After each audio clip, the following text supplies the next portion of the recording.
والآن مع شخصية ملهمة في مجال السياحة البيئية. هو واحد من أبرز الأسماء في مجال الاستدامة البيئية والتنمية الاجتماعية والاقتصادية.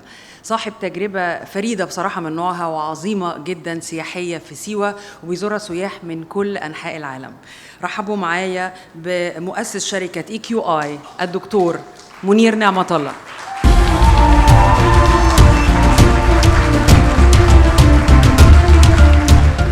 I shall first and foremost apologize because I'm going to be reading the text to be obedient to Lamia. She said 5 minutes, so I had to learn how to read the text. Well, good morning to you all, and it's a pleasure to be here. The title of a book that I just finished a few months ago is Entr'acte Siwa. The title may be a bit misleading.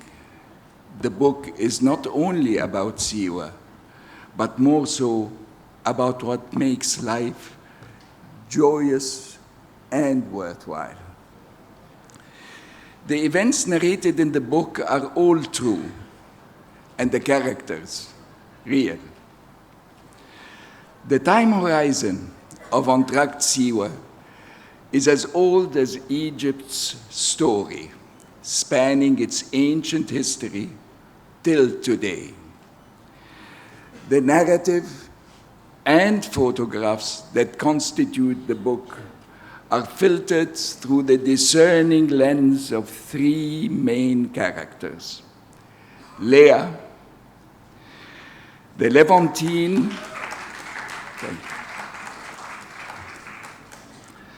Leah, the Levantine Alexandrine born in 1924.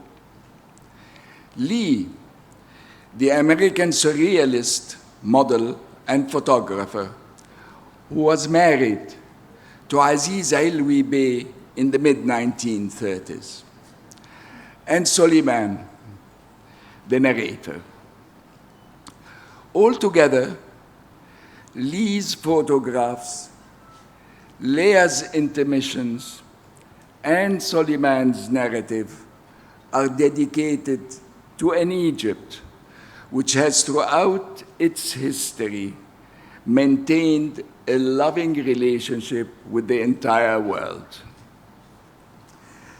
The entr'actes provide a pause between each of the book's 10 chapters.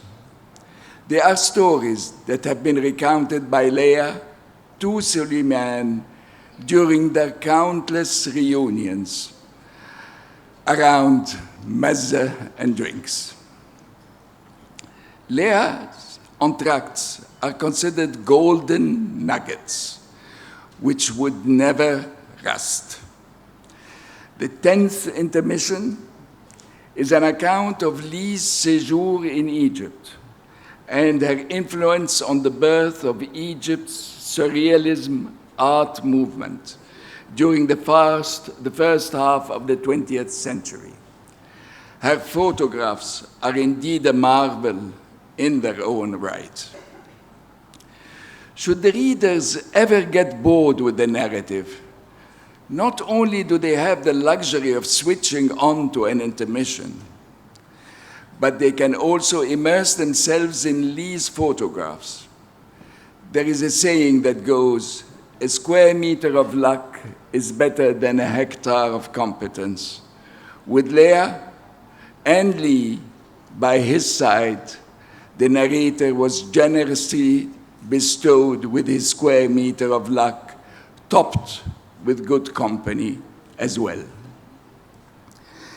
In his youth, Soliman was a dreamer. Furthermore, one who is foolish enough to believe that dreams come true. At least this is what his family and friends think of him, not to mention the many others who are too polite to air their views.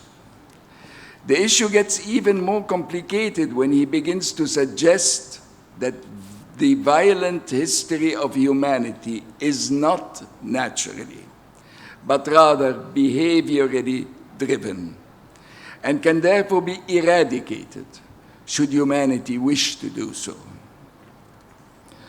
The narrator's journey to Siwa was a critical turning point in his life. It brought him joy and harmony, as well as the privilege of offering travelers and the people of the oasis a window to experience life in the mood of togetherness.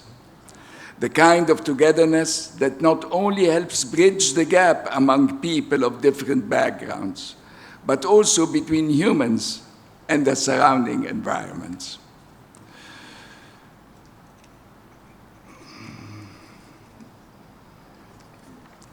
The narrator would have loved to share with you some excerpts of the book, a few from the core, some from the intermissions, or possibly the preface too. With this wide range of choices, little can be done in 5 minutes to bring the book to life. But something can be done to end the presentation of the book by paying due deference to the epilogue, whose raison d'être is a story in itself. It was after Entr'acte Siwa had gone to the publisher, and while it was on its way to the print house, that the narrator received a gift from Sonia, a dear friend who had left Egypt in 1961. The gift was a short story entitled Maktub, written in Alexandria in 1955 by her father, Maître Nadim Reljungi. Suleiman decided to hold the printing and make Maktub the epilogue of the book. This true story touched the narrator in more ways than one. The events recounted took place when the Axis forces invaded Egypt from Libya in World War II. In his reflective Maktub, Maître Reljungi artfully introduces the love story between Gérard, a wounded French soldier, and his nurse, Lazam, the daughter of a local sheikh, all taking place in none other than the oasis of Siwa itself. Having said that, this presentation of Entr'acte would not be complete without a word of caution. Layla, the narrator's sister, brought a dedicated copy of the first limited edition of the book in November of 2024, only 6 months ago. To this day, she has not finished reading it. When asked why, she said it is too heavy to carry. So before you invest in the book, make sure you are physically fit to carry it, and if all else fails, just read the epilogue and forget the book. I wish you all a joyous continuation of this 9th Narrative Summit. A big thank you for the organizers, and a big thank you for your company.